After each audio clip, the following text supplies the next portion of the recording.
লালমনিরহাটের চরাঞ্চলে স্থানীয়ভাবে তৈরি হচ্ছে সুস্বাদু দানা গুড়।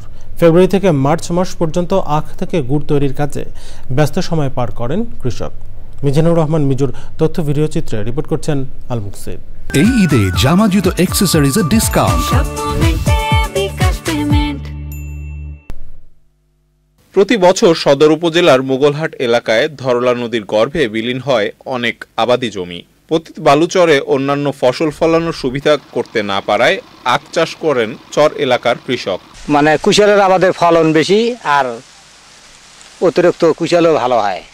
বালু ধুলেও নিচে অন্য ফসল হয় না, কুশল ক্ষেত না খাই এতে যা হয় এটাই লাভ। হাল চাষে মনে করেন যায় 1000 টাকা, ইন টোটাল আর কি মনে করেন যে 10,000 টাকা খরচ হয় আমাদের, আর মনে করেন যে 50 থেকে 60,000 টাকা আমাদের আসে। করিয়া গুড় করিয়া বিক্রি করিয়া কিছু ফলমান হয়, লাভ হয়। জেলায় নন মিল জোন এরিয়া হওয়ায় এখানকার আখ চাষিরা সরকারি সুবিধা পান না।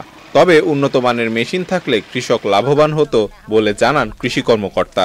রসটা সংগ্রহ করতে যে মেশিনের সাহায্যে, এই মেশিনটা যদি আর একটু উন্নত হতো তাহলে হয়তো রসের পরিমাণ তারা বেশি পেত।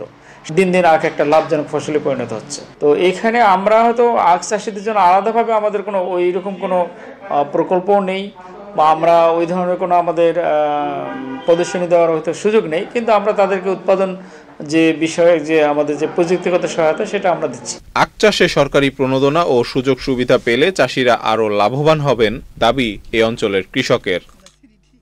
আল মুকসিদ, চ্যানেল আই।